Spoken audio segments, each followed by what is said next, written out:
Senator Scullion. Thank you, Mr President. I rise today to make an adjournment contribution on Indigenous Business Australia and the Indigenous Land Corporation. Indigenous organisations are required to cope conventionally with intense levels of accountability and scrutiny by governments, often beyond what we would expect from other mainstream organisations. However, they and the general public do object when government doesn't apply the same standards of accountability and governance to its own operations and key agencies. Indigenous Australians have been described as being land-rich and dirt-poor.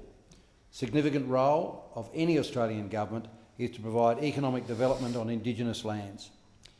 The Gillard government's meddling in the operations of two of the key players, Indigenous Business Australia and the Indigenous Land Corporation, is turning these once respected and successful organisation into what many would consider dysfunctional fiefdoms. The government takeover of these two organisations was started, one imagines, in Minister Jenny Macklin's office with Indigenous Business Australia. As board positions became vacant, Minister Macklin appointed Dawn Casey as chair and other like-minded people. The then highly respected, long-standing Chief Executive Officer was forced out. An acting CEO, Bruce Gemmell. Now, remember that name. He'll be making several appearances. And I have to say that I think he's an excellent public servant, and I'm not trying to diminish his character in any way. He was simply a tool of the government. So eventually the new permanent CEO took over, staff processes and changes followed, and that's when many people would indicate the errors started to compound. Indigenous Business Australia has lurched from one scandal to another. IBA board agreed to invest $18 million in the Jabberkai Aboriginal Cultural Centre in Cairns, which IBA admitted at Senate estimates is only worth $1.4 million. 15 Canberra IBA staff went on a planning workshop. That planning workshop was to the Gold Coast. So they enjoyed a day at Movie World on the Gold Coast. I'm not sure what sort of planning happened there. They enjoyed an $83 a plate dinner at Dracula's restaurant. All of this, the taxpayer funded, cost $28,000. But, you know, these things happen. But when the vast majority of the public servants who attended that, of the staff who attended that, actually lived in Canberra, all bar a couple, one has to wonder about the efficacy of those sort of processes. Another planning day, Wildman River Resort in the Northern Territory. What a better place to have a planning day. I understand that a number of the staff were off doing some planning on quad bikes. I'm not sure exactly what that entailed, but they were off in quad bikes. Inevitably, all came unstuck. The Deputy CEO had a significant accident and sadly she was seriously injured. So again, it just seems, where is the professional in this sort of organisation? The IBA later bailed out the Darwin Larrakia Development Corporation. Good decision, it's a great corporation, and the IBA said that they were going to buy Larrakia Development Corporation's share in Darwin's Medina Grand Waterfront and Vibe hotels. Motivated quite properly, about a very proper motivation. What they're going to do is to ensure that they were able to employ Aboriginal people in the hospitality industry. Sadly, IBA revealed at the last Senate estimates that after 3 years it had 0 Indigenous employees and no Indigenous partner. Macklin and IBA joined forces to purchase, with ABA, to purchase the IGA stores in Alice Springs that sell alcohol. And I think that many people in Alice Springs have commented that it makes Macklin's supposedly tough stance on alcohol a complete joke. In a letter to the board table at estimates, the former CEO Ron Moroney provided 7 pages of alleged failings by the board. Minister Macklin did implement a review of some of these issues. It was a whitewash. I wrote to her to request a fair income inquiry headed by a former judge to get to the bottom of this mess. I tabled the letter. The same Macklin approach is underway with the ILC. Ms Casey has been appointed chair of the ILC, as well as IBA, along with more new board members.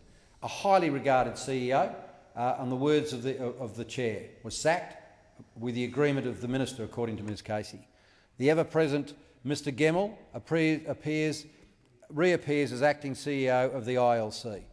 the plan for the ILC was almost derailed because of the inconvenience of the Aboriginal and Torres Strait Islander Act, which actually requires, quite specifically, that acting CEO appointments be for no more than 6 months.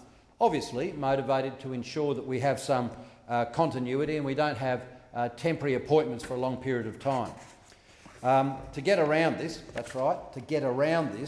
Mr Gemmell was instructed to resign a few weeks before the end of his 6-month term and then was reappointed a few weeks later to get around the Act. It didn't go that well, actually, Senator Kroger. He forgot to hand his phone back in, he kept his office keys, he stood on the mailing list, continued his role by travelling to Adelaide and chairing an ILC management meeting at ILC expense. Hardly a resignation. He went on to explain, I had an expectation that a further appointment would come through. We found at the most recent estimates, Julia Gillard's right-hand man, Andrew Lee, with the full authority of the Prime Minister, approved both the initial appointment and the reappointment of Mr Gemmell, and engaged in this trickery to circumvent the Act. This appears to put the Minister, her department, Gillard's right-hand man, Mr Lee, and the Indigenous Land Corporation in conflict with their own Act. You do need to refer to people in the other place by their correct title, Senator Scullion. Her department, the Prime Minister's right-hand man, is that my reference, sir, Mr President? By their correct title. Yeah, thank you. It was a Clayton's resignation, with Australian taxpayers and Indigenous Australians the losers. It was hardly a surprise when it was revealed recently that Mr Michael Dillon, former advisor to Minister Macklin, is the ILC Board recommendation for the ILC CEO role.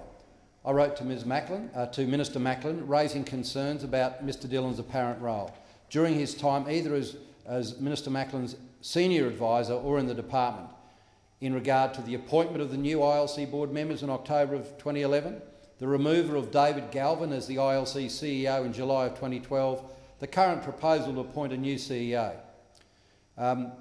Oddly, Mr Dillon enjoys the friendship of the new ILC board members, Dawn Casey, Olga Havanen, particularly Neil Westbury, with which he has co-authored a book. Dillon received emails in relation to the machinations leading to the removal of the previous CEO's removal, and this sounds again like they're just finding another Labor bolt hole. I have sent a letter asking for an explanation on these matters. I have not received a response.